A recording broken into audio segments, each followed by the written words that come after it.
नमस्कार, मैं दुर्गेंद्र चौहान। राजनीति में कब क्या कहाँ हो जाए इसका कोई पता आता होता नहीं है। दरअसल कौन किस पाले में आ जाए और कौन किस पाले से किनारा कर ले, ये बड़ा मुश्किल होता है इसका अंदाजा लगाना, और ये कहा भी नहीं जा सकता है। बात बसपा सुप्रीमो मायावती की कर रहे हैं। मायावती का आज जन्मदिन था, और बल्कि जन्मदिन है आज, चूंकि भी दिन ही बीता है, तो आज की जो तिथि है मायावती के जन्मदिन की है। और इस अवसर पर वो हमेशा की तरह उन्होंने एक प्रेस कॉन्फ्रेंस की और स्पष्ट कर दिया कि वो 2024 का लोकसभा चुनाव अकेले लड़ेंगी, किसी के साथ नहीं लड़ेंगी। यानी कि हाथी की राह जुदा हो गई, हाथी किसी का साथी नहीं बनेगा। उन्होंने ये भी कहा कि चुनाव बाद वो किसी के साथ जा सकती हैं और सरकार में भी शामिल हो सकती हैं। बहुत सारे संकेत और संदेश मायावती ने दे दिए। इसके साथ ही मायावती ने अपने बयानों में किसी को छोड़ा भी नहीं, फिर चाहे वह अखिलेश यादव हो, कांग्रेस हो या फिर भारतीय जनता पार्टी ही क्यों न हो। अखिलेश और माया के बीच तनातनी अक्सर देखने को मिलती है। बयानों में ऐसी झड़ी लग जाती है कि मानो एक दूसरे के कट्टर विरोधी ही हैं। लेकिन बसपा का गठबंधन में शामिल न होना ये सवाल खड़ा करता है, क्योंकि इससे पहले कांग्रेस मान मनोबल में थी और कांग्रेस को काफ़ी उम्मीदें थी कि बहुजन समाज पार्टी इंडिया वाले गठबंधन में आ जाएगी, और इसीलिए 15 तारीख का इंतजार कर रहे थे कांग्रेस के लोग, इंडिया गठबंधन के लोग। और इसी वजह से सपा के साथ जो सीटों के बंटवारे वाली बैठक थी, उससे फिलहाल किनारा कांग्रेस ने किया था, उसे स्थगित किया था अपने तरफ से, और अब ये बैठक 17 तारीख को मुकर्रर हो गई है। गठबंधन में अखिलेश यादव को प्रमुखता से लिया जा रहा है, और ये कहा जा रहा है यही वजह है कि मायावती ने ये बात सोची, ऐसा कह रहे हैं कुछ राजनीतिक विश्लेषक, कि उनको पर्याप्त स्थान गठबंधन में नहीं मिलेगा, और इसीलिए उन्होंने ऐलान कर दिया कि वो अकेले चुनाव लड़ेंगी, और एक तरीके से कांग्रेस को, इंडिया गठबंधन को कम से कम ये सोचने पर मजबूर कर दिया कि माया मिली न राम।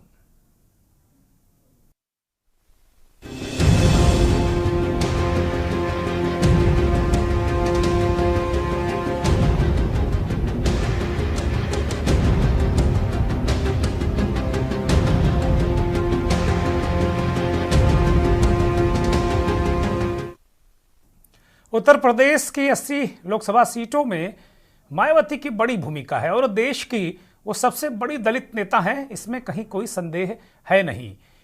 देश में 21% दलितों की आबादी है, और अकेले दलितों में भी मायावती जिस वर्ग से आती हैं उसकी आबादी उत्तर प्रदेश में 12% है। पिछले विधानसभा चुनाव में जो भी 2022 का हुआ है, उसमें मायावती को 9% वोटों का नुकसान हुआ था। उनकी पार्टी लगभग 11% वोटों, 11 और 12% वोटों के बीच में आकर टिक गई थी। कभी मायावती का वोट परसेंटेज अकेले 20 से 21% हुआ करता था उत्तर प्रदेश में। पिछले लोकसभा चुनाव में जो 2019 का है, सपा के साथ गठबंधन में मायावती ने 10 सीटें अकेले जीती थी, 5 सीटों पर सपा 2014 वाला परफॉर्मेंस ही दोहरा पाई थी। बाद में मायावती ने कहा कि समाजवादी पार्टी का वोट ट्रांसफर नहीं होता है, समाजवादी पार्टी के लोग बसपा के कैंडिडेट्स को वोट नहीं देते हैं, या यही वजह थी कि मायावती ने गठबंधन को तोड़ दिया। मायावती के ऐलान के बाद उत्तर प्रदेश में और देश में क्या समीकरण बनेंगे इंडिया और एनडीए के बीच में, ये बड़ा सवाल है। एक रिपोर्ट आपको दिखाते हैं।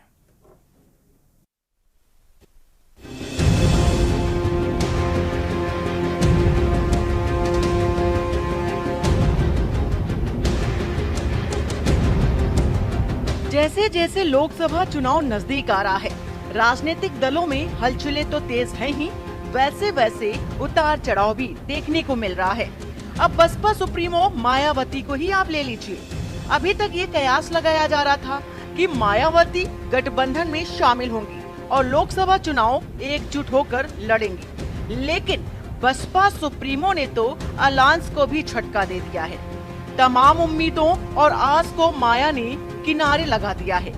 मायावती ने प्रेस कॉन्फ्रेंस की, और इस कॉन्फ्रेंस में उन्होंने साफ लहजों में कह दिया है कि वो गठबंधन नहीं करेंगी।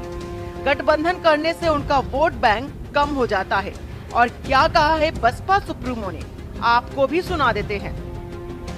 मजदूरों, बेरोजगारों तथा बहुजन समाज के सभी वर्गों के लोगों को बीएसपी से जुड़ना तथा इन्हें फिर सत्ता तक पहुंचना बहुत ज़रूरी है, किंतु इन्हें यहाँ ये बात भी ज़रूर ध्यान में रखकर चलना होगा कि ये लोग अपने इस मकसद में कामयाब ना हो सके तो उसके लिए यहाँ सभी विरोधी पार्टियाँ अंदर अंदर एक होकर व किस्म किस्म के साम दाम दंड भेद आदि अनेकों हथकंडे इस्तेमाल करके इन्हें हमेशा सत्ता से दूर बनाए रखना चाहती हैं, जिनसे इन्हें हर स्तर पर सावधान रहना होगा तथा गुमराह भी नहीं होना है। इन्हीं के बलबूते पर ही हमने सन 2007 में यहाँ आबादी के हिसाब से देश के सबसे बड़े प्रदेश उत्तर प्रदेश में अकेले ही चुनाव लड़कर फिर अपनी पार्टी की पूर्ण बहुमत की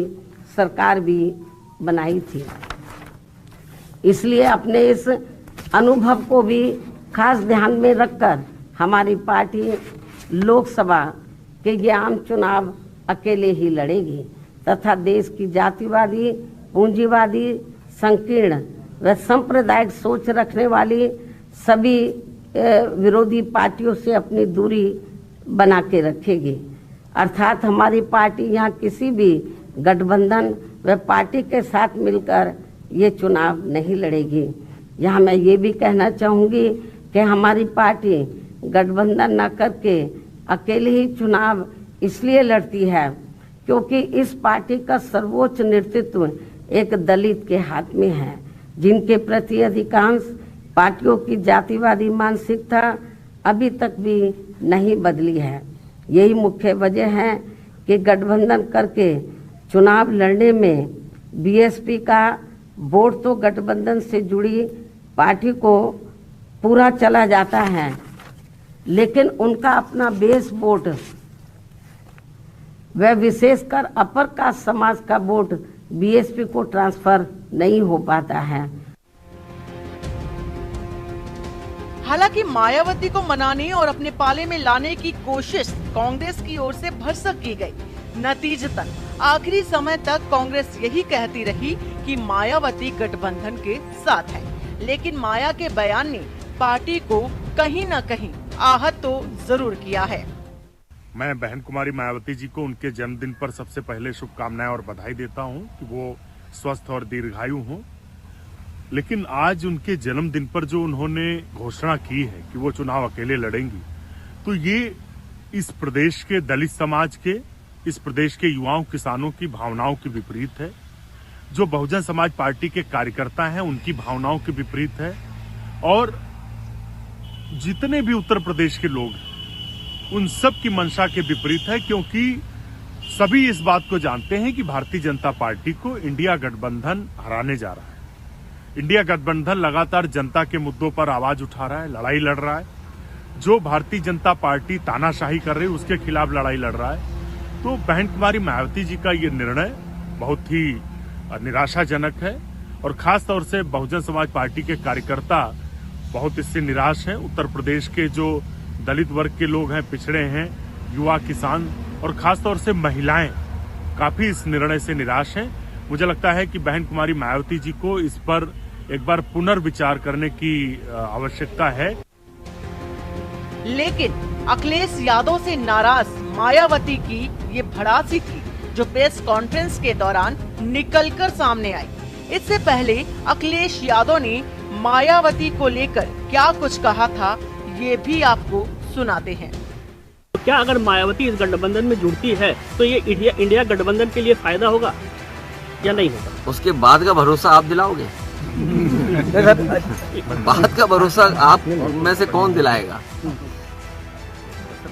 अगर वो आती है तो क्या आप उसमें शामिल रहेंगे? आपसे मैंने कहा बाद का भरोसा कौन दिलाएगा?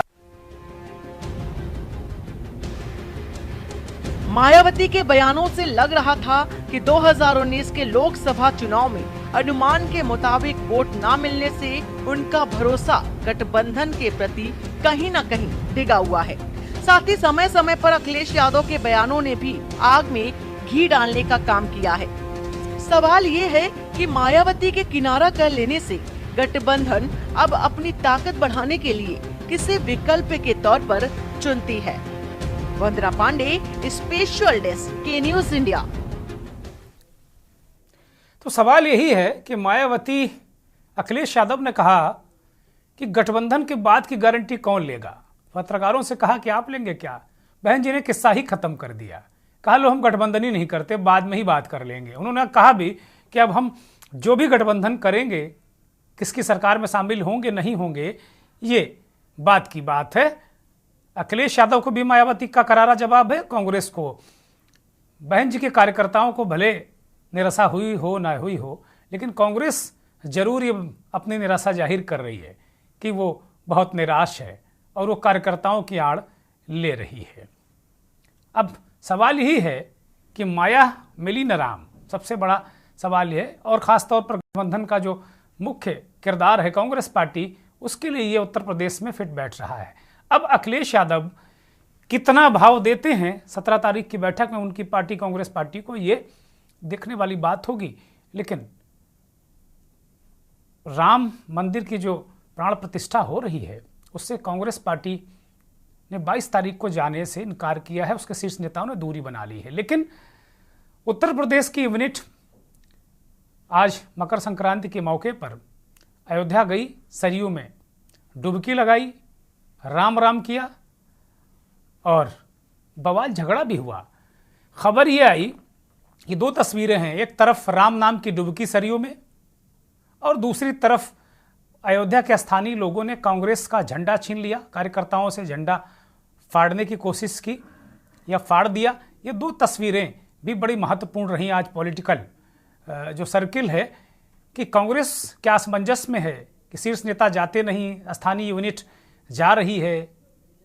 क्या कांग्रेस की स्थिति वही वाली होगी कि एक तरफ मायावती ने साथ छोड़ दिया है और यहाँ राम भी अगर उसे नहीं मिले, राम का मतलब सॉफ्ट हिंदुत्व वाली लाइन, तो फिर कांग्रेस की स्थिति वही हो जाएगी कि माया मिली न राम। हमारे साथ मेहमानों का एक पैनल जुड़ा है। भारतीय जनता पार्टी के वरिष्ठ नेता प्रवक्ता शुभेंदु शेखर अवस्थी जी जुड़े हुए हैं हमारे साथ। अवस्थी जी, स्वागत, धन्यवाद, आभार आपका। डॉक्टर राजकुमार मौर्य कांग्रेस के प्रवक्ता हैं, नेता हैं, हमारे साथ जुड़े हैं। डॉक्टर साहब स्वागत, बहुत धन्यवाद। इस उत्तर प्रदेश के वरिष्ठ पत्रकार, राजनीतिक विश्लेषक नवेद सिको साहब हमारे साथ जुड़े हैं, उनका भी बहुत स्वागत। और राजनीतिक विश्लेषक राघवेंद्र सिंह राजू भी हमारे साथ जुड़ गए हैं। एक तरफ पूरे देश को मकर संक्रांति की बहुत बहुत शुभकामनाएं और बहुत बहुत बधाई, सभी के न्यूज़ के दर्शकों को, पूरे देश को बहुत सारी बधाई और सारे पैनलिस्ट को ढेर सारी शुभकामनाएं। और एक श्रद्धांजलि भी हमें देनी चाहिए। एक ऐसे अजीम शायर मुनव्वर राणा साहब का इंतकाल हो गया बीती रात। हम सब बहुत दुखी हैं। वो कलम के सिपाही थे, कलमकार थे, सरस्वती पुत्र थे। तो मुनव्वर राणा साहब को भी बहुत श्रद्धांजलि और प्रभु उनकी आत्मा को अपने चरणों में स्थान दें, उन्हें जन्नत मिले। वो वास्तव में सरस्वती पुत्र थे, बड़े बेबाक थे। हमारे साथ एक और मेहमान प्रोफेसर कालीचरण स्नेही भी जुड़ गए हैं, दलित चिंतक हैं। प्रोफेसर साहब बहुत स्वागत, बहुत धन्यवाद, बहुत आभार आपका। चर्चा की शुरुआत शुभेंदु शेखर अवस्थी से मैं करूंगा। अवस्थी जी, आपके पास आ रहा हूं। मायावती ने आज बिल्कुल स्टैंड साफ कर दिया कि हाथी किसी का नहीं साथी, और साफ साफ कहा कि वो चुनाव के बाद सोच सकती हैं कि गठबंधन किसी के साथ करना नहीं करना, किसकी सरकार में जाना, बहुत सारी बातें उन्होंने कर दी। आज भी मायावती की उत्तर प्रदेश में जो हैसियत है वो सभी को पता है। कितना भी वो कहते हैं ना, हाथी कितना भी मतलब दुबला पतला हो जाए लेकिन 1.25 लाख का रहता है, तो हाथी अभी भी 1.25 लाख का है, इसमें कहीं कोई संदेह नहीं है। तो कुल मिलाकर मायावती ने किसी को आज नहीं छोड़ा। हो सकता है कि न्यूट्रल दिखने के लिए ऐसा कह रही हूं। अखिलेश को गिरगिट कहा, भारतीय जनता पार्टी की तरफ इशारा किया कि वो सांप्रदायिक हैं। उन्होंने कहा कि भाई आप लोग 5 किलो अनाज बांटकर लोगों को गुमराह कर रहे हैं, रोजगार नहीं दे रहे हैं, आलसी बना रहे हैं 80 करोड़ लोगों को, जो बात संपूर्ण विपक्ष कहता है। ईवीएम के मसले पर भी वो विपक्ष की आवाज से आवाज उन्होंने मिलाई, हमला किया उन्होंने कि भाई ईवीएम में घपला है, कहीं ना कहीं इसको देखना चाहिए, पहले चुनाव में ठीक हो रहा था। तो इस तरीके की बहुत सारी चीज़ें मायावती ने एक साथ एक सांस में कह दी और ये बता दिया कि हाथी की चाल अब कैसी होने वाली है। शुभेंदु शेखर अवस्थी। देखिए, मायावती जी, अखिलेश यादव जी या बहुत ऐसे लोग जो इंडिया गठबंधन में जाना चाहते हैं या जुड़ना चाहते हैं या अलग रहना चाहते हैं या फिर मोदी जी के विरोधी हैं, ये सब लोग एक बात में बड़े घबराए और बड़े डगमगाए हुए नजर आ रहे हैं कि मोदी जी ऐसे पार्टी को, मोदी जी की पार्टी को, भाजपा को मिलकर कैसे हराया जाए। आप सभी लोगों को समझोगे और सब एक ही बात कहेंगे कि मोदी जी को कैसे हराना है, इसलिए हम साथ साथ हैं। मेरे को याद आता है, दुर्गेंद्र जी आप तो बहुत पुराने हो उत्तर प्रदेश की राजनीति में, एक ऐसा समय था, यदि ब्रह्मदत्त द्विवेदी नहीं होते तो मायावती जी आज नहीं होती। जिस तरीके से उनको पकड़ के और उनकी हत्या करने का प्रयास किया गया था। और कौन लोग थे वो? अखिलेश और अखिलेश के पार्टी के लोग थे। मेरा ऐसा मानना है कि ऊपर के लेवल पर बुआ या बबुआ या कांग्रेस के दो लड़के, कभी कांग्रेस की जब सपा के साथ हुआ था तो दो लड़के करके आए थे, बुआ बबुआ का वो हुआ। एक बार ऐसा भी हुआ कांग्रेस, सपा और बसपा मिलकर भी चुनाव लड़े। पर हर बार जब ये चुनाव होता है तो बड़े नेताओं की अपनी मजबूरी है, अपनी पॉलिटिकल साख को बचाने के लिए, अपने परिवार को बचाने के लिए, अपनी इज्जत बचाने के लिए वो कोई ना कोई ढंग ढूंढ लेते हैं एक साथ होने का, परंतु नीचे के कार्यकर्ता नहीं होते इकट्ठा। पिछले चुनाव में आपने देख लिया कांग्रेस के साथ और फिर उसके साथ बाद में बसपा और सपा के साथ वोट ट्रांसफर नहीं होता, कार्यकर्ता काम ही नहीं करता। सपा का कार्यकर्ता या बसपा का कार्यकर्ता जिन्होंने सालों साल आपस में लड़ाई करी है, सपा के लोगों ने उनको पीटा है मोहल्ले में, और फिर आप वाले बुआ बबुआ का यदि मिलन हो जाता है या फिर वो सब मौसेरे भाई एक साथ हो जाते हैं तो फिर भी कार्यकर्ता नीचे जुड़ता नहीं है। इसका देश या पूरे देश में देखा है। आज दिल्ली का बताता हूं, यदि कांग्रेस जो आज तक एक दूसरे को गाली देती रही, आम आदमी पार्टी को, आम आदमी पार्टी कांग्रेस को चरित्रहीन और करप्टेड कहती रही, कांग्रेस को हटाकर ये सब पार्टियां इंडिया गठबंधन में आई हैं। कांग्रेस का इस वोट लेके ये पार्टियां सरकार में आई हैं, चाहे पंजाब हो, चाहे दिल्ली हो, चाहे वहां पर टीएमसी हो, चाहे वो बिहार में सरकारें हो या कहीं और भी हो। यदि कांग्रेस को हटाकर उनके वोट बैंक को लाकर वो वजूद में आई हैं तो उनको वो पॉलिटिकल पार्टियां जो सरकारों बना के रखी हैं वो बिल्कुल कांग्रेस को वहां उठने नहीं देंगी। इसीलिए आप देख रहे हैं कि कांग्रेस को 2-4 सीट देकर उनको मनाया जा रहा है। हमको लगता है और 2-4 दिन वेट कर लीजिए। जिस तरीके से ममता जी ने आज अपना स्टेटमेंट दिया है, ऐसे ही कुछ स्टेटमेंट अगले 4-5 दिनों में और सुनोगे। 20 तारीख से 22 तारीख के बीच में ये जो कंफ्यूजन की स्थिति है, क्योंकि जैसे ही वो तय होगा कि बिहार में कितनी सीटें मिलनी है कांग्रेस को, टीएमसी कितनी सीटें बंगाल में देगी या कितनी सीटें पंजाब में आम आदमी पार्टी कांग्रेस को देंगी, ये जब तय होने लगेगा तब हम और आप देखेंगे किस तरीके से झगड़ा होगा, किस तरीके से लड़ाई ठीक बात है, ठीक बात है, बिल्कुल ठीक बात है। शुभेंदु शेखर अवस्थी जी, मैं अब कांग्रेस के नेता के पास जाऊंगा। डॉक्टर राजकुमार मौर्य साहब, मैं आपके पास आ रहा हूं। शुभेंदु शेखर अवस्थी जी ने बता दिया कि भाई जो बात मायावती ने कही कि खास तौर पर अपर कास्ट का वोट उन्हें नहीं मिलता है, अगर वो गठबंधन आपसे करें तो आपकी पार्टी का अपर कास्ट और मायावती को नहीं मिलता, अगर अखिलेश से उन्होंने किया तो उनका नहीं मिलता। उन्होंने कहा मेरा अनुभव बहुत अच्छा नहीं रहा, पूर्व में जो कुछ हुआ वो पार्टी का घाटा हुआ है, बसपा को नुकसान हुआ, बसपा को फायदा नहीं हुआ किसी तरीके से। ये बात एक मायावती की अपनी जगह है। कांग्रेस को भी उन्होंने सावधान 22 पसेरी तोल दिया, सपा को गिरगिट बता दिया, भाजपा को उन्होंने कहा कि भाई ये तो लोगों को आलसी बना रहे हैं, 5 किलो राशन देकर कोई काम धाम दे नहीं रहे हैं। इस तरह की बातें मायावती ने की हैं और आप लोग लगातार इस उम्मीद में थे कि मायावती आ जाएं तो पश्चिमी उत्तर प्रदेश का कुछ गणित बन जाएगा आरएलडी के साथ में। आपके नेता प्रियंका गांधी सबसे ज़्यादा चाहती थी, ऐसी खबरें हैं। मैं कोई ज्ञानी विज्ञानी व्यक्ति नहीं हूँ, लेकिन इस तरह की खबरें उड़ती रहती हैं, उनके बारे में मैं ज़रूर यहाँ कभी कभी आप लोगों से तस्दीक करता हूँ कि मायावती का जो कांग्रेस साथ चाहती थी वो इसलिए एक अच्छा खासा कॉम्बिनेशन दलित मुस्लिम और कुल मिला के एक अच्छा खासा सिस्टम बन सकता था, लेकिन वो सपने आपके टूट गए। मायावती आ जाए गठबंधन में, इसके लिए आपने अखिलेश के साथ बैठक को भी टाला। अब वो बैठक 17 को होने जा रही है। कैसे निपटेंगे? अब तो लग रहा अखिलेश भी आपको भाव नहीं देंगे। राजकुमार जी देखिए, जो इस तरह से चीजें दिखाई दे रही वास्तव में ऐसी नहीं है। हम लोग यानी कांग्रेस पार्टी या जो भी इंडिया गठबंधन के सदस्य हैं, उनका उद्देश्य क्या था? इस संविधान विरोधी भाजपा को रोकना, यानी उनको जो है हमें संविधान बचाना है, इसलिए हम गठबंधन कर रहे हैं। बाकी मायावती जी अपने पार्टी की मुखिया हैं, उनकी इच्छा वो गठबंधन में आना चाहें या ना आना चाहें। हम लोग खाली ये कह रहे थे कि हम एक गठबंधन बना रहे हैं, एक फ्रंट बना रहे हैं, एक ब्लॉक बना रहे हैं, ये मिलकर संविधान को बचाना है। तो उसमें जो भी आए, सपा आए, बसपा आए और राजनीतिक दल जो हैं वो आए, उनका हम स्वागत करते हैं। मायावती जी अगर आना चाहती हैं स्वागत है, नहीं आना चाहती हैं तो अपनी लड़ाई लड़े, हमें कोई नहीं। हम जो लड़ाई लड़ रहे हैं वो तो लड़ेंगे।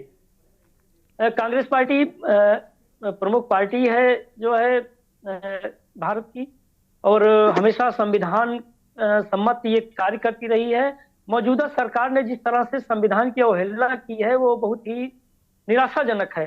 तो हम लोग लेकिन हम सहमत हैं डॉक्टर राजकुमार, हम सहमत हैं कि बहुत बड़ी पार्टी है, बहुत पुरानी पार्टी है, लेकिन उत्तर प्रदेश में आपका वजूद नहीं है। ये दोनों दल आपको इसीलिए आंखें दिखा रहे हैं। बसपा ने भी भाव नहीं दिया और सपा कह रहे आओ 17 को मिलते हैं, देखते हैं, एक दो सीटें ले लो। वो कह रहे कांग्रेस जहां जीतने की स्थिति में हो ले ले। अपनी अपनी पार्टी है उन लोगों की, अपनी अपनी भाई अपने पार्टी के सुप्रीमो हैं, अखिलेश यादव जी भी और मायावती जी भी, उनकी इच्छा। हम तो खाली कह रहे हैं संविधान बचाना हो तो हमारे साथ आओ, मिलकर लड़ते हैं। पहली बात तो संविधान बचेगा तभी राजनीतिक दल बचेंगे, तभी जो है बसपा बचेगी, तभी सपा बचेगी। आना हो तो अच्छा, आप डरा भी रहे हो, तभी ठीक है। आप क्षेत्रीय दलों को डरा भी रहे हो कि मेरे साथ आओ, नहीं तो फिर तुम मुश्किल में आ जाओगे, ईडी सीबीआई दौड़ाएगी। डरा के भी अपने साथ ला रहे हो आप लोग। बीजेपी वाले सही कह रहे हैं कि आप लोग ईडी का डर दिखा के गठबंधन बनाना चाह रहे हो। आप देख रहे हैं ना इस तरीके से मायावती जी का जो बयान है, कहीं कहीं आप जो कह रहे हैं वो मंशा साफ साफ दिख रही है। तो कहीं न कहीं सबके ऊपर कुछ ना कुछ प्रभाव है। केवल कांग्रेस पार्टी ऐसा है, हमारे नेता राहुल गांधी जी कैसे लड़ रहे हैं देखिए ना, उनको ईडी का डर है ना सीबीआई का डर है, कोई क्या कर लेगा। देखिए सारा कर्म तो बीजेपी कर रही है, लेकिन देखिए न्याय यात्रा पर निकल चुके हैं। वंचित समाज के लिए, दलितों के लिए, ओबीसी के लिए, आदिवासी के लिए न्याय की यात्रा शुरू कर लिए हैं। अब इस समय वोट यात्रा करनी चाहिए, रैलियां करनी चाहिए, गठबंधन के साथ बैठना चाहिए। आखिर आपकी पार्टी है, आप न्याय यात्रा निकालो या कोई भी यात्रा निकालो, ये आपका निजी निर्णय है, आपके नेता राहुल गांधी का निर्णय है। मुझे एक ब्रेक पर जाने का इशारा मिल रहा है, मैं ब्रेक पर जाऊंगा और ब्रेक से लौटूंगा तो ये समझने की कोशिश करूंगा कि उत्तर प्रदेश में मायावती के अकेले चुनाव लड़ने के मायने, फायदा किसको, नुकसान किसको।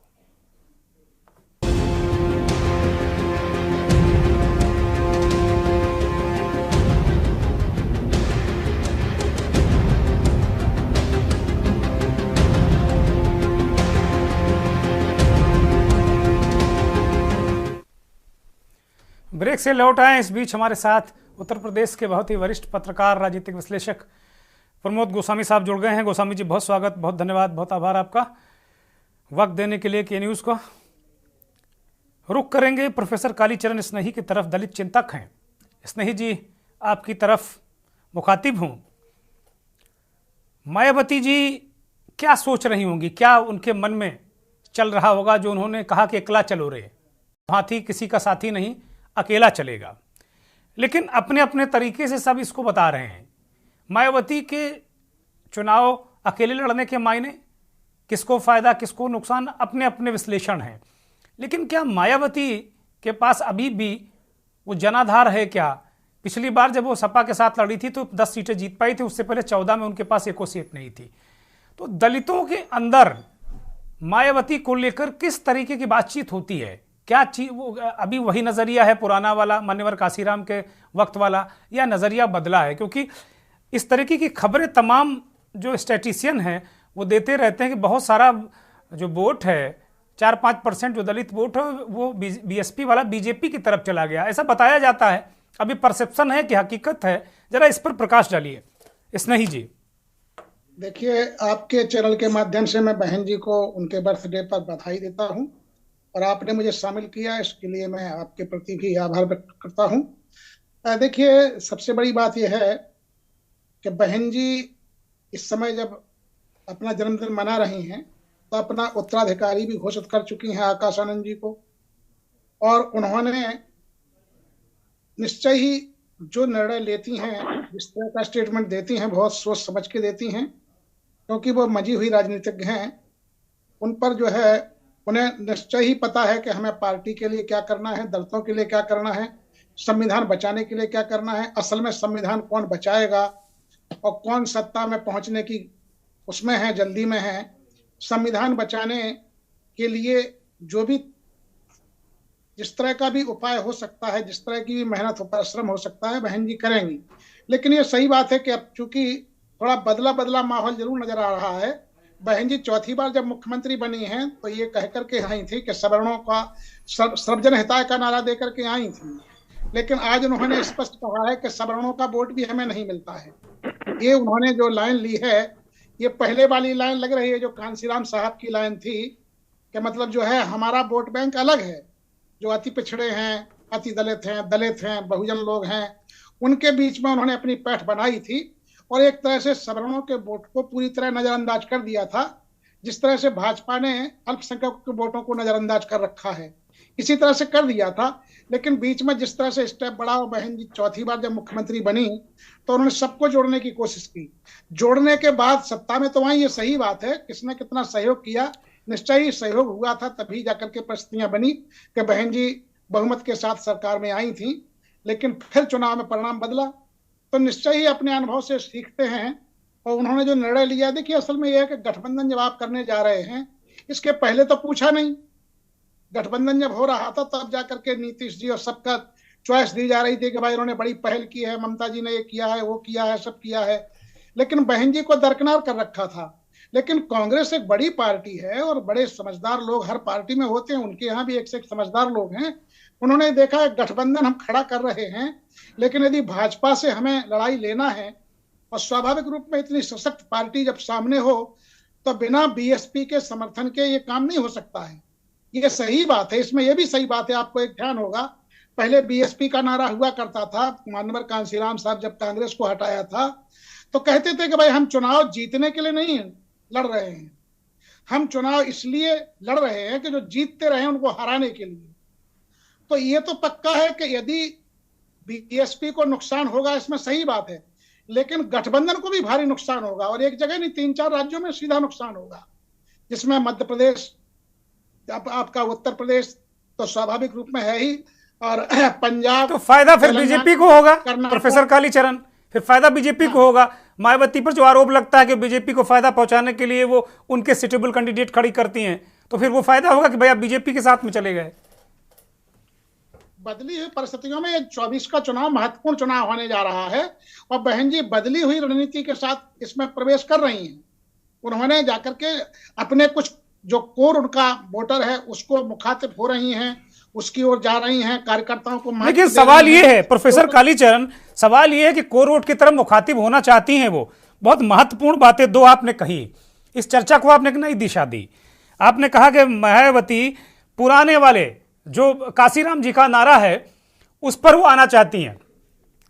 उसमें वो कहती है, काशीराम जी कहते थे जिसकी जितनी संख्या भारी उसकी उतनी हिस्सेदारी, और बाद में जब ये साथ में बदला तो जिसकी जितनी तैयारी उसकी उतनी हिस्सेदारी में आ गई वो। अब क्या मायावती चाहती हैं कि ठीक है फुल मेजॉरिटी ना मिले, सत्ता चाहे ना मिले केंद्र की कहीं की भी, लेकिन कम से कम जो कोर वोट बैंक 2019 में खिसक गया है वो कम से कम बहुजन तो साथ आ जाएं? क्या ये आइडियोलॉजी आपको नजर आ रही है मायावती के इस फैसले में? प्रोफेसर कालीचरण?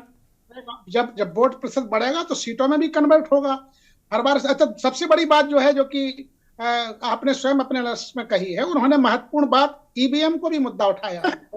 ईवीएम को मुद्दा उठाया तो ईवीएम के चलते हुए धांधली जो होती है, अब तो सुप्रीम कोर्ट के तमाम बड़े बड़े लॉयर जो है बाहर आए हैं और उन्होंने बाकायदा ईवीएम पर वो किया है कि हम ईवीएम से चुनाव नहीं चाहते हैं।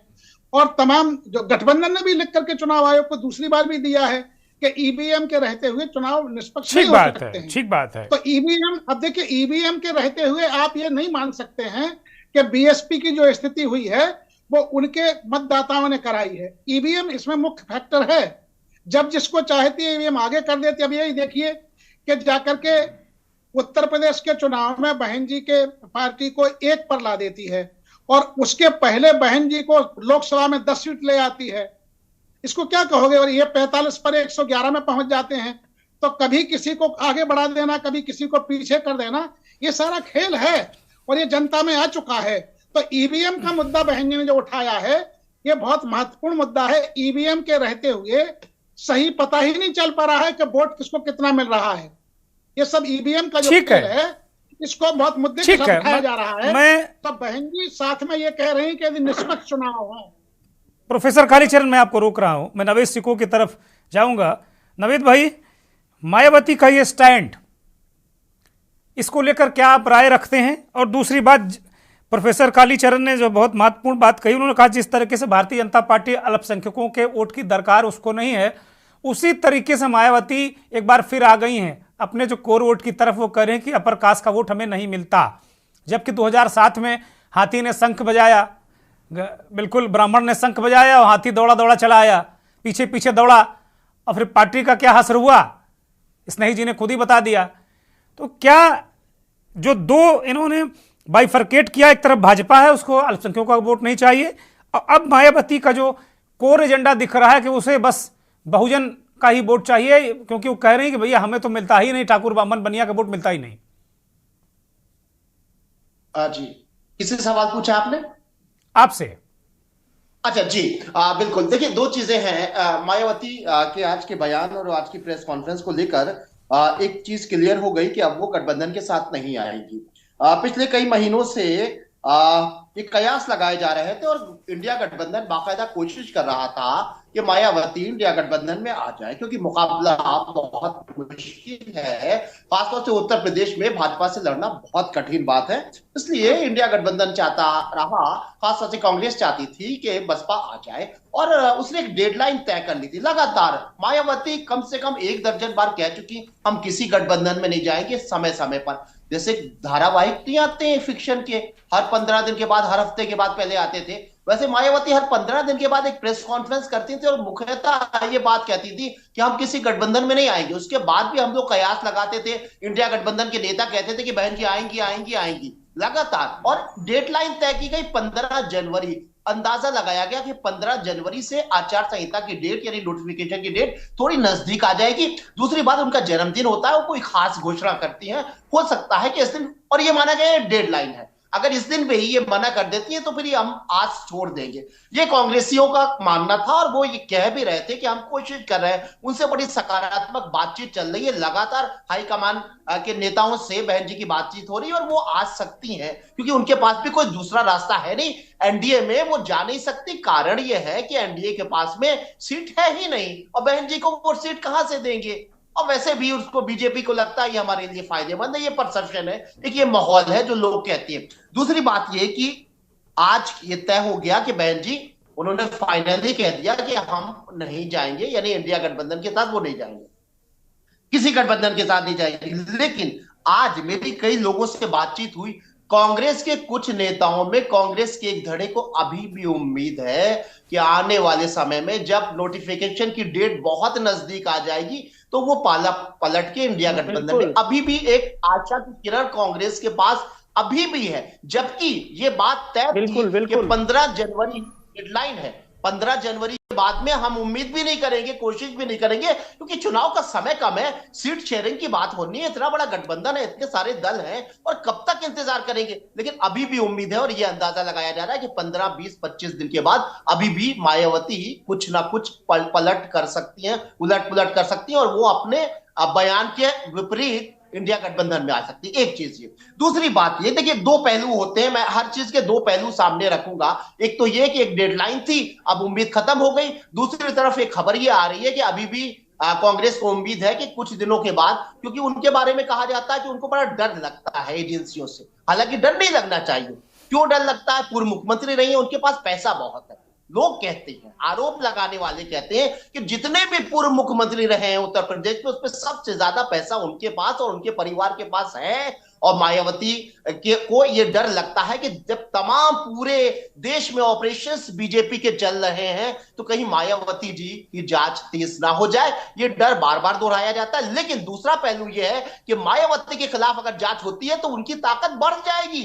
हैसियत नहीं है किसी की बहन जी के खिलाफ कोई बड़ी कठोर कार्रवाई करने की, और अगर कार्रवाई का एक कदम भी बढ़ता है तो मायावती का जनाधार इतना तेज बढ़ेगा कि वो राष्ट्रीय स्तर की एक बड़ी नेता और भी बड़ी नेता बन जाएंगी। लेकिन फिर भी उसके बाद भी वो डरती हैं, ये भी कहा जाता है। खैर, दूसरी बात मैं ये कहना चाह रहा हूं कि मायावती अलग लड़ती हैं मुख्य मुद्दा, तो क्या होगा, किसका फायदा किसका नुकसान होगा? पहली चीज ये जो सब लोग कह रहे हैं, जाहिर सी बात है, मायावती अलग लड़ेगी तो बीजेपी का फायदा होगा। इंडिया गठबंधन नुकसान इसलिए होगा क्योंकि एंटी बीजेपी जो वोटर है वो कहीं ना कहीं बढ़ जाएगा। 1-to-1 जो लड़ाई होने वाली है इंडिया और एनडीए में, उसमें एक तीसरा धड़ा तब तैयार हो जाएगा। तो ये तीसरा जो थर्ड, मतलब ये तीसरी जो ताकत होगी, यानी त्रिकोणीय जब चुनाव होने लगेगा तो ये इंडिया गठबंधन का वोटर जो है वो कहीं ना कहीं उधर 10%, 12%, 14% जो बहन जी के पास आ जाएगा, वो इंडिया का नुकसान करेगा। एक पहलू। दूसरा पहलू, क्योंकि हम लोग को दो नजरियों से देखना चाहिए,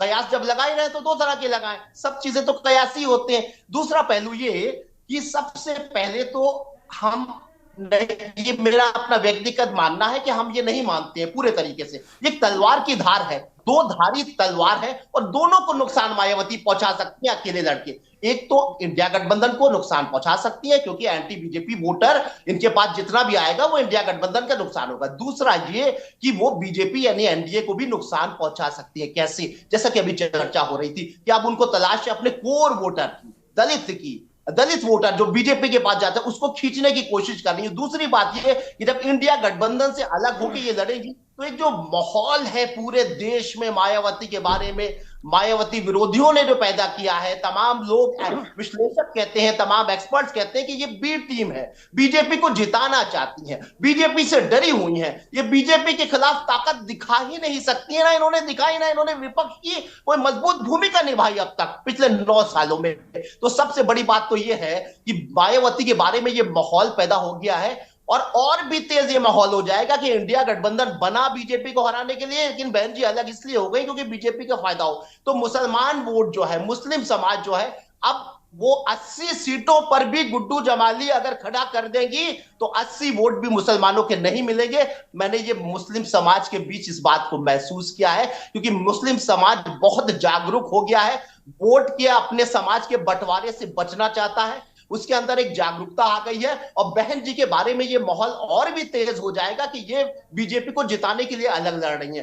तो पहली चीज तो ये कि वो मुस्लिम वोटों को नहीं तोड़ पाएंगी, काट पाएंगी, उसका बिखराव नहीं कर पाएंगी। दूसरी बात यह कि अगर वो शिद्दत से लड़ती हैं और अपने कोर वोटर के लिए लड़ती हैं, तो जब वो दलित वोटों को इकट्ठा करेंगी, अपने बीजेपी के साथ जाने वाले वोटर्स को वापस लाने की कोशिश करेंगी, तो इससे बीजेपी का ही नुकसान होगा, इससे एनडीए का ही नुकसान होगा। तो इसमें दो पहलू हैं बहन जी के अलग लड़ने से। पहला ये कि गठबंधन का भी नुकसान, इंडिया गठबंधन का भी हो सकता है, क्योंकि एंटी बीजेपी जो वोट है वो बिखर जाएगा। 8-10% पर भी बहन जी आती हैं, अगर वोट लाती है, बहुत खराब परफॉर्म करती है, तब भी इंडिया गठबंधन। दूसरा जो मैंने विश्लेषण किया कि ऐसा नहीं है कि एनडीए यानी बीजेपी का नुकसान नहीं होगा। बीजेपी का नुकसान इसलिए होगा क्योंकि मुस्लिम वोट कतई भी नहीं जाएगा बीएसपी के पास, जो माहौल बना हुआ है, और दलित वोट की वापसी अगर होती है बहन जी के पास में, तो इसका सीधी सी बात है कि बीजेपी का नुकसान होगा। तो ये 2-3 पहलू हैं। ठीक बात है। मैं प्रमोद गोस्वामी जी को चर्चा में शामिल करता हूं। इस बीच हमारे साथ एक और राजनीतिक मेहमान गौतम सागर राणा साहब हैं, पूर्व विधायक हैं, आरजेडी के वरिष्ठ नेता हमारे साथ जुड़े हैं। गौतम सागर राणा साहब, स्वागत, बहुत धन्यवाद, आभार आपका। गोस्वामी जी, बहुत महत्वपूर्ण बातें अभी नवेद सिको साहब ने कही कि वो अपना कोर वोट बैंक अगर ले आई तो फिर जो बीजेपी के पास कहा जाता है 6-7%, 8% चला गया, वो वापस आएगा तो एनडीए या बीजेपी नुकसान में आएगी। और मुसलमानों के बारे में उन्होंने कह दिया कि अब चूंकि कई जगह पिछले विधानसभा के चुनाव में या लोकसभा के उपचुनाव में साबित हो गया कि बीजेपी को जिताने के लिए बीएसपी ने वोट काटे मुसलमानों के, तो ये भी एक अलग तरीके की स्थिति परिस्थिति बन रही है। मेरा सवाल एक अलग है आपसे बिल्कुल हटके कि क्या मायावती की अब पॉलिटिकल ताकत, मैं उनके बारे में मान्यता नहीं कह रहा हूं, बहन जी को मानने वाले बहुत सारे लोग हैं, लेकिन क्या अब उनके पास वो लोग हैं क्या जिनके माध्यम से उन्होंने एक काडर खड़ा किया था और उसका एक तरीके से राजनीति में उसका कन्वर्जन वो कर पाई थी? क्या इतना आसान है? कांग्रेस पार्टी अपना खोया वोट नहीं ला पाई, हालांकि बसपा एक काडर बेस्ड पार्टी है, लेकिन क्या उनके पास वो काडर बचा है क्या? प्रमोद गोस्वामी साहब, अनम्यूट करिए।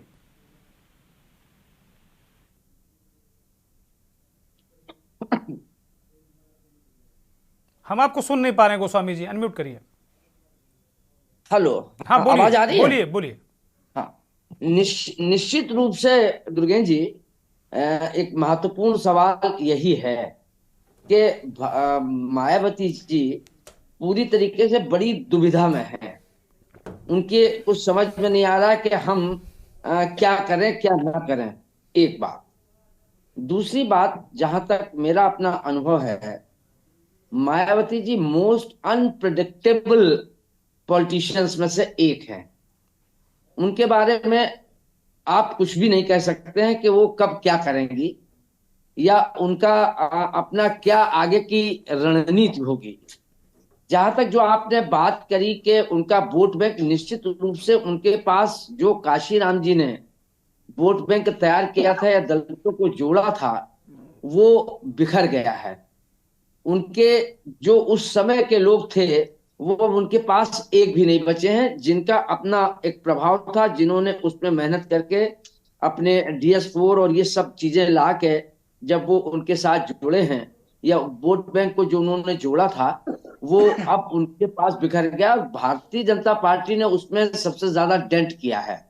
अभी नावेद ने बिल्कुल ये बात सही कही है कि मायावती जी के सामने अब अगर वो ये सोच रही हैं कि हम अकेले लड़ लेंगे, तो अकेले लड़ने में जहां तक मैं समझता हूं कि उनको ही नुकसान होगा और उसके साथ साथ जो है इंडिया गठबंधन को नुकसान होगा, क्योंकि ये त्रिकोणीय भारतीय जनता पार्टी ये चाहती है कि विशेष रूप से उत्तर प्रदेश में अगर त्रिकोणीय लड़ाई हो जाएगी तो जो हमारी स्थिति उसको हम मेंटेन कर लेंगे, और अगर एक पर एक सामने एक मुकाबले एक हो जाएगा तो हमारे सामने दिक्कत होगी। तो भारतीय जनता पार्टी कहीं ना कहीं वो अपने सोर्सेस से, अपने प्रयासों से ये कोशिश कर रही है कि मायावती जी गठबंधन में शामिल ना हो। ये भी इस संभावना से भी इनकार नहीं किया जा सकता है कि कोई अंडरहैंड डीलिंग हुई हो, वो खुल के ना बीजेपी के साथ आए, लेकिन कुछ सीटों के मामले को लेके वो कहीं dummy candidate Bharatiya Janata party उतार दे या कुछ ऐसा खेल करे कि जिसमें वो उधर अपने वोटों को डाइवर्ट करने की कोशिश करे, क्योंकि उसके सामने सबसे बड़ी चुनौती इंडिया गठबंधन होगी अगर ये सब एकजुट हो जाते हैं। तो ऐसी स्थिति में कुछ भी नहीं कहा जा सकता है कि अभी जो नावेद ने कहा ये बात सही है कि वो चुनाव के जब ये आचार संहिता लागू होगी, जब चुनाव की घोषणा होगी, तब ये पासा पलट सकते हैं। जैसा कि नावेद कह रहे थे कि कांग्रेस के एक धड़े का ये मानना है, मैं भी यही महसूस करता हूं कि अभी मायावती के बारे में कुछ कहा नहीं जा सकता है लास्ट मोमेंट पे, क्योंकि ईडी सीबीआई का जो मसला है वो उनके लिए निश्चित रूप से गुड़ भरी हंसिया है। हाँ, निगलने वो कहतियां सुनी गई हैं कि भाई हम गठबंधन करेंगे लेकिन बाद में करेंगे, और राम मंदिर पर भी उनका स्टैंड अभी क्लियर नहीं है। वो कह रहे हैं कि भाई राम मंदिर के जो प्राण प्रतिष्ठा में हम निमंत्रण मिला है जाने के बारे में सोचेंगे, तो वो ईवीएम पर इंडिया गठबंधन जैसी बात कर रही हैं। धार्मिक मसले को राजनीतिकरण करना, उस पर इंडिया गठबंधन जैसी बात कर रही हैं। राम मंदिर पर लगभग इंडिया गठबंधन जैसा स्टैंड है बीएसपी का भी, लेकिन वो गठबंधन नहीं करेंगी। ये आफ्टर इलेक्शन की बात कर रहे हैं, गठबंधन करेंगे, सरकार में जाएंगे, तो इस आफ्टर इलेक्शन के क्या मायने समझते हैं गोस्वामी जी? आफ्टर इलेक्शन का मुझे जो ये बयान है, मुझे उसमें आफ्टर इलेक्शन की तो कोई बात समझ में नहीं आती। मुझे नहीं लगता है कि अगर ये चुनाव लड़ती हैं तो जो उनकी इस समय 10 सांसद हैं, अब उनके पास 2 सांसद भी रह जाएंगे अगर ये स्थिति हुई तो। हाँ, अगर बीजेपी के साथ कोई अंडरस्टैंडिंग कोई ऐसी बन जाए तो मैं उसके लिए नहीं कह सकता, लेकिन अगर बीजेपी से कोई अंडर हैंड डील नहीं होती है तो उनको 2 सीटें मिलना मुश्किल हो जाएगी। तो वो पोस्टपोल या प्रीपोल का मतलब क्या रह जाएगा? ये बात मैं नहीं समझता। जो दूसरी दो इम्पोर्टेंट बातें उन्होंने कही हैं, जो आप कह रहे हैं कि उधर वो दोनों तरफ बॉल फेंक रही हैं, वो इधर मंदिर के मुद्दे पर वो कुछ साइलेंट भी हैं और बाकी गठबंधन में जाना भी नहीं चाहती हैं, किसी के साथ रहना भी नहीं चाहती हैं। ये एक राजनीतिक पैंतरेबाजी है जो मैंने कहा कि अनप्रेडिक्टेबल है। वही बात है। दूसरी बात उन्होंने एक तो ईवीएम की बात कही कि ईवीएम से हमारा ये वो सीधा सीधा भारतीय जनता पार्टी को हिट करने की बात कही है। दूसरी बात और उन्होंने खाद्यान्न की बात कही है। सबसे ज्यादा अगर जो भारतीय जनता पार्टी को लाभ मिलता रहा है, जो 80 करोड़ लोगों को जो निःशुल्क खाद्यान्न मिल रहा है, वो भारतीय जनता पार्टी को काफी लाभ दिया है पिछले चुनाव को अगर उठा के आप देखें।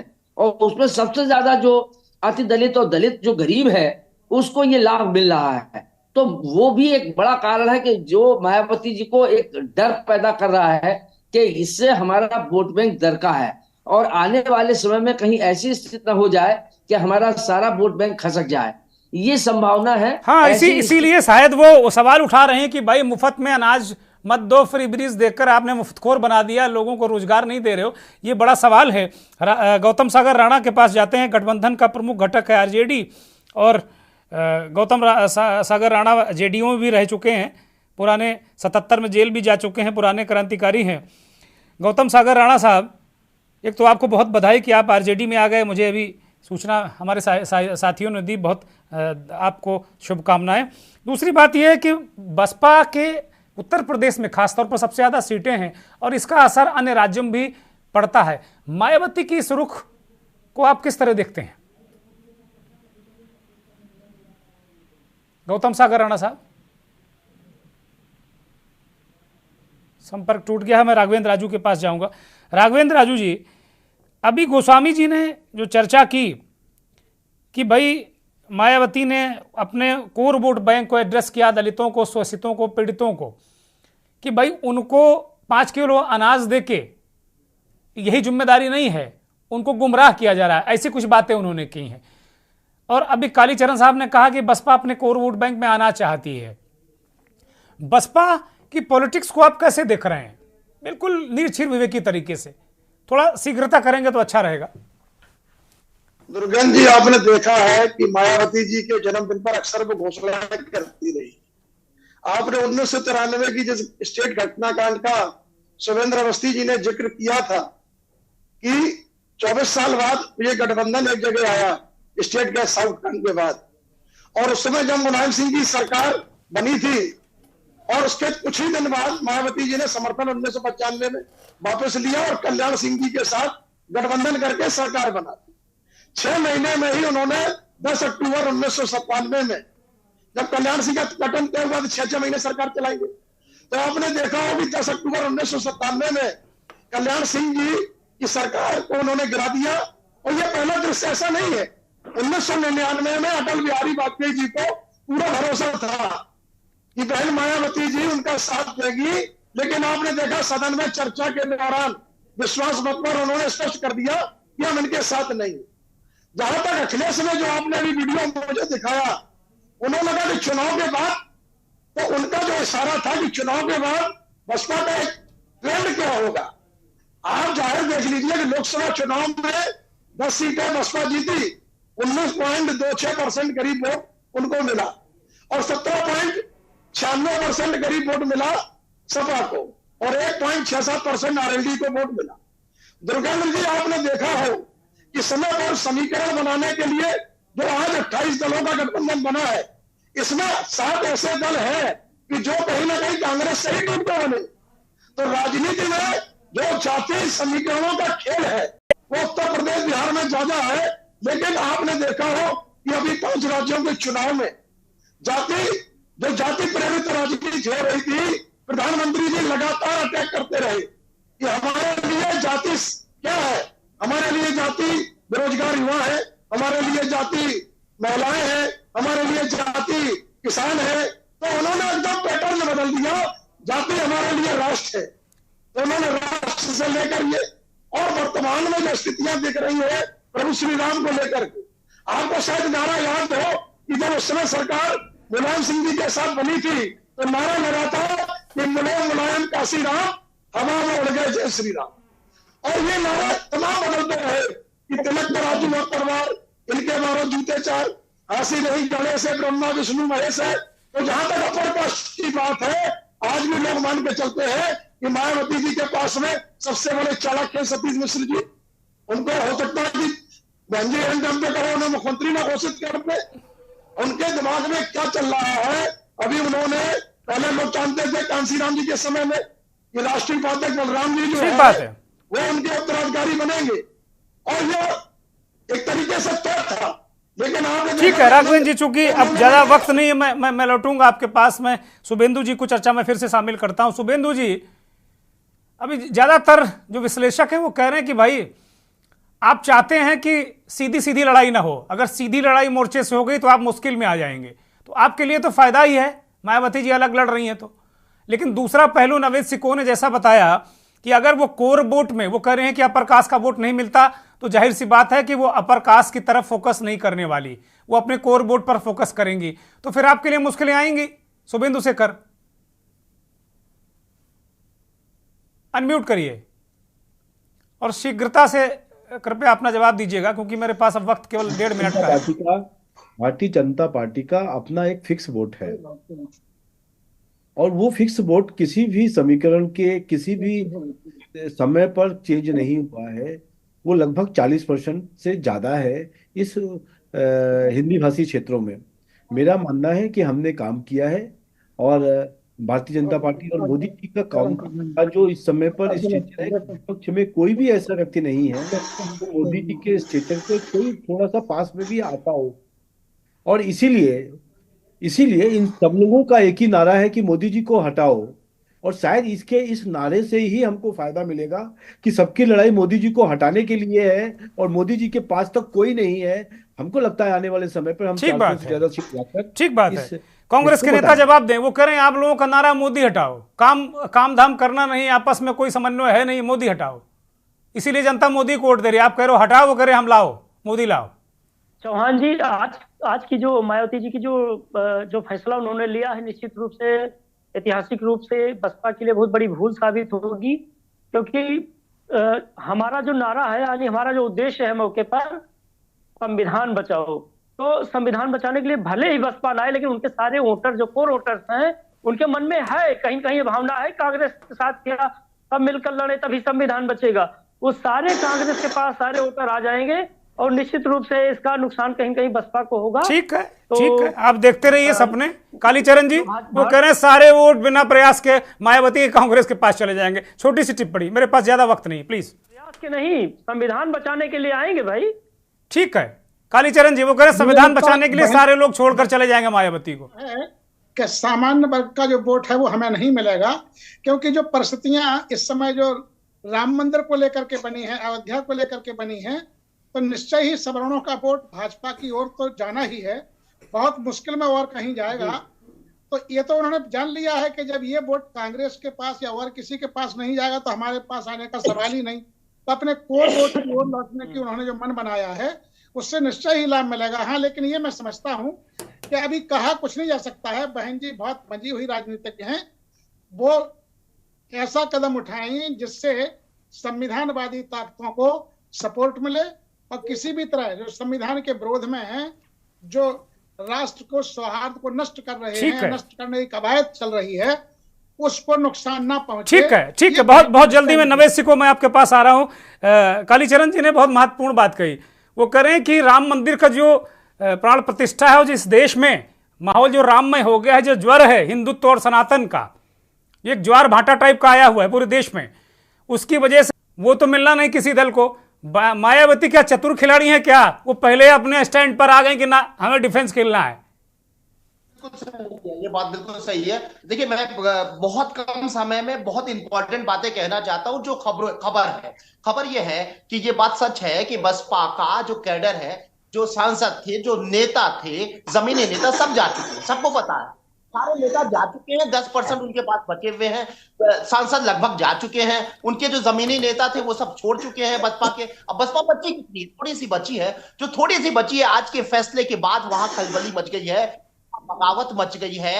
और वो जो 1-1 करोड़ की विचारधारा के बैग लेके आते थे टिकट के लिए, वो उन्होंने आना छोड़ दिया है। ये वो समय था जब लाइन लगी रहती थी टिकट के लिए और विचारधारा के बड़े बड़े। नवेद भाई कंप्लीट करिए जल्दी से, मेरे पास 30 सेकंड है प्लीज जी। बस एक चीज तो ये कि मैं खबर बता रहा हूं कि अब वहां पर बड़ी खलबली मची और बगावत मची है। जो बच्चे कुचे लोग हैं वो कह रहे भैया बहन जी अकेले लड़ेंगे तो कुछ बचा नहीं पार्टी में, जाओ भैया भागो, इधर उधर रास्ता तलाशो, कहां टिकट मिले क्या नहीं मिलेगा। एक खबर ये बहुत बड़ी खबर है। दूसरी बात जो सबसे इंपॉर्टेंट बात है कि हम मान के चलते हैं कि बसपा को बीजेपी लड़ाती है, कैंडिडेट भी वो तय करती है, बीजेपी को जिताने के लिए बसपा लड़ती है और वो गुड्डी जमाली खड़े कर देती है और बीजेपी विरोधियों का जो दूसरे बड़े दल है उनका नुकसान हो जाता है। लेकिन एक पहलू पे हम भी तो सोच सकते हैं, हमारे नजरिया भी तो दो हैं। हम ये क्यों ना माने कि लगातार कांग्रेस के साथ बसपा की बात चल रही थी और कोई ऐसी अंडरस्टैंडिंग हुई है कि कांग्रेस के साथ में कुछ ये तय तोड़ हो गया कि बहन जी आप अपने कोर वोटर पे बात करो, कोर वोटर को खींच के लाओ, हमारी आपकी अंडरस्टैंडिंग ये बात करो। ये बड़ी बात है। और फ्रेंडली फाइट हो जाए, कांग्रेस कैंडिडेट डमी कैंडिडेट खड़ा कर दे, वो मुसलमानों को भूल जाएं, वो अपर कास्ट को भूल जाएं, वो दलितों पे काम करें और कहीं ना कहीं से बैकअप, कहीं ना कहीं कांग्रेस और इंडिया गठबंधन उनकी सपोर्ट करे और फ्रेंडली फाइट हो जाए। ये भी हो सकता है। जब हम सोच सकते हैं तो ये भी सोच सकते हैं। 10 सेकंड में गोस्वामी जी अंतिम टिप्पणी जल्दी से। राघव जी देखिए, अब इस स्थिति में मुझे लगता है ये बात सही, अभी नावेद ने बिल्कुल दुरुस्त बात कही है कि इसको लेके बड़ा भगदड़ मची हुई है। ये मेरे पास भी रिपोर्ट है कि वहां मायावती के इस निर्णय से वो सारे लोग जो पार्टी के हैं वो लोग लग रहा है कि हम चुनाव लड़ेंगे, क्या हमारा अस्तित्व कहाँ होगा। और 10% वोट से जो 10 या 12% जो मायावती जी के पास वोट बैंक बचा है, उससे एक सीट तो मिलने वाली नहीं है। तो ऐसी स्थिति में मुझे पूरी आशंका है कि ये चुनाव की घोषणा के बाद मायावती जी का स्टैंड जो आज लिया है 15 तारीख को जन्मदिन पर, ये बदल जाएगा। बहुत बहुत शुक्रिया, बहुत बहुत शुक्रिया गोस्वामी जी, नवेद सिको साहब, शुभेंदु शेखर अवस्थी जी, राघवेंद्र राजू जी, कालीचरण जी और डॉक्टर राजकुमार मौर्य जी। बहुत धन्यवाद उन करोड़ों दर्शकों का जो के न्यूज़ को देखते हैं, हमारे इस खास कार्यक्रम मंथन को देखते हैं। बहन जी के बारे में चाहे जितने कयास लगाइए, लेकिन जैसे भारतीय जनता पार्टी मुख्यमंत्री किसको बनाती है, मंत्री किसको बनाती है, ये मीडिया को नहीं पता चल पाता है। बहन जी के मन की बात पता करना बहुत मुश्किल है।